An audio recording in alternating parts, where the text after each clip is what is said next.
తెలుగు రాష్ట్రాల్లో వర్షాలు కురుస్తున్నాయి. వేసవి తాపానికి అల్లాడుతున్న ప్రజలకు ఉపశమనం లభిస్తోంది.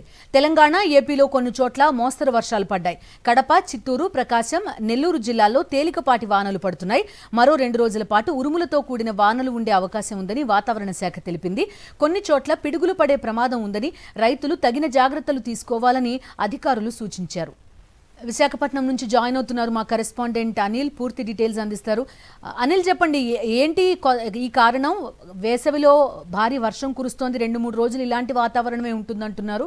బిందు ఉపరితల ద్రోణి కొనసాగుతోంది. దీని ప్రభావంతో దాదాపుగా ఇటు తెలంగాణతో పాటు ఏపీలో కూడా చాలా ప్రాంతాల్లో తేలికపాటి నుంచి మోస్తరు వర్షాలు ఉండేటువంటి అవకాశం ఉంటుందని వాతావరణ శాఖ మొదటి నుంచి చెప్తూ వస్తుంది. అందుకు అనుగుణంగా ఈరోజు నుంచి వానలు ప్రారంభమైనటువంటి పరిస్థితి. అలాగే తీరం వెంబడి గాలుల వేగం కూడా 40 నుంచి 50 కిలోమీటర్ల వేగంతో గాలులు ఉండేటువంటి అవకాశం ఉంటుందని వాతావరణ శాఖ వెల్లడించింది. అయితే ఇప్పటివరకు అత్యధిక ఉష్ణోగ్రతలతో అల్లాడినటువంటి జనానికి ఇది ఉపశమనంగానే భావించాల్సి ఉంటుంది. ఎందుకంటే తెలంగాణతో పాటు ఏపీలో ఉన్నటువంటి చాలా ప్రాంతాల్లో అత్యధిక ఉష్ణోగ్రతలు నమోదవుతూ వస్తున్నాయి. సాధారణం కంటే 3 నుంచి 5 డిగ్రీల ఉష్ణోగ్రతలు అత్యధికంగా నమోదైనటువంటి నేపథ్యంలోనే తాజాగా వానలు పడడంతో ప్రజలంతా కాస్త ఊపిరి పీల్చుకున్నట్టే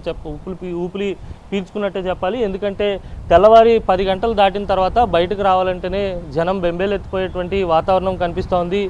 గాలిలో తేమ శాతం తగ్గి ఒక్కపోత వాతావరణం కూడా ఎక్కువగా ఉన్నటువంటి నేపథ్యంలోనే తాజా వానలతో పూర్తిగా వాతావరణం అంతా కూడా చల్లబడినటువంటి సందర్భం కనిపిస్తుంది. సాధారణం లేదా అంతకంటే తక్కువ డిగ్రీల ఉష్ణోగ్రత నమోదయ్యేటువంటి సూచనలు కూడా కనిపిస్తున్నాయని వాతావరణ శాఖ స్పష్టం చేసింది. అయితే రానున్నటువంటి 2 రోజుల పాటు ఈ వానలు కొనసాగేటువంటి అవకాశం ఉంటుంది. ఈరోజు రాయలసీమలో కడపతో పాటు చిత్తూరు జిల్లాలో, అలాగే కోస్తాలో ఉన్నటువంటి నెల్లూరు, ప్రకాశం జిల్లాలో వానలు కురిశాయి. రేపటి నుంచి ఉత్తరాంధ్రలో కూడా అక్కడక్కడ వానలు కురిసేటువంటి అవకాశం ఉంటుంది. తేలికపాటి నుంచి మోస్తరు వర్షపాతం నమోదవుతుంది. మరోవైపు కొన్ని చోట్ల పిడుగులు పడేటువంటి ప్రమాదం కూడా ఉందని వాతావరణ శాఖ హెచ్చరించింది. రైతన్నలు తగిన జాగ్రత్తలు తీసుకోవాలని కూడా వాతావరణ శాఖ సూచిస్తోంది. ఏదేమైనప్పటికీ కూడా మరో 2 రోజుల పాటు వానలు కొనసాగేటువంటి అవకాశం అయితే స్పష్టంగా కనిపిస్తోంది. బిందు. Thank you.